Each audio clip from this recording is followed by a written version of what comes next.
ఈ వరంగల్ జిల్లాకి జీవనాధారం సాగునీరు కానీ తాగునీరు కానీ దేవాదుల మీద డిపెండ్ అయి ఉంది. ఆనాడు కాంగ్రెస్ ప్రభుత్వం అధికారంలో ఉన్నప్పుడు దివంగత కాంగ్రెస్ ముఖ్యమంత్రి రాజశేఖర రెడ్డి గారి నాయకత్వంలో దాన్ని వడివడిగా పూర్తి చేయడానికి జలయజ్ఞంలో భాగంగా అంతకుముందు స్టార్ట్ చేసిన వారు వచ్చిన తర్వాత దాని మీద ఫుల్ ఫోకస్ చేసి ఫేజ్ 1, ఫేజ్ 2, ఫేజ్ 3 కింద డిఫరెంట్ ఫేసెస్లో గౌరవ పెద్దలు కడియం శ్రీహరి గారి వారి ఆధ్వర్యంలో కూడా దీంట్లో వారి పాత్ర కూడా ప్రధానమైనది ఉంది. దాన్ని యుద్ధ ప్రాతిపదిక మీద చేస్తే సాధించుకున్న తెలంగాణలో 10 సంవత్సరాల్లో దాన్ని కంప్లీట్ చేయలేకపోయారు. తదుపరి దాన్ని కంప్లీట్ చేయాలని చిత్తశుద్ధితో ఈ ప్రజాప్రభుత్వం ఈనాడు వడివడిగా ముందుకు పోతుంది.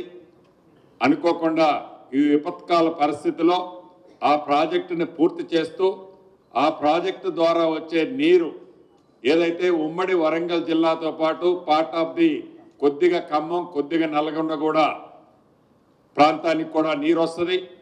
దాన్ని వడివడిగా పూర్తి చేయటంతో పాటు ఉన్న సిస్టాన్ని ఎక్కడా కూడా బ్రేక్ డౌన్ కాకుండా శక్తినంతా వాడి పవర్ విషయంలో కానీ మిషనరీ ఎప్పుడన్నా అన్ఎక్స్పెక్టెడ్గా రిపేర్స్ వచ్చినా ఇమీడియట్లీగా అటెండ్ అయ్యే విధంగా ఈ రాష్ట్ర ప్రభుత్వం ఆల్రెడీ ఇప్పటికే 3 రోజులు 4 రోజుల క్రితం గౌరవ నీటిపారుదల శాఖ మంత్రి వర్యులు, అదే రకంగా ఉప ముఖ్యమంత్రి వర్యులు, నేను, అనుభవజ్ఞులైన కడియం గారు లాంటి అనేక మంది అక్కడికి ప్రత్యక్షంగా వెళ్ళి పర్యవేక్షించి అధికారులకి అక్కడే ఆదేశాలు ఇచ్చాం.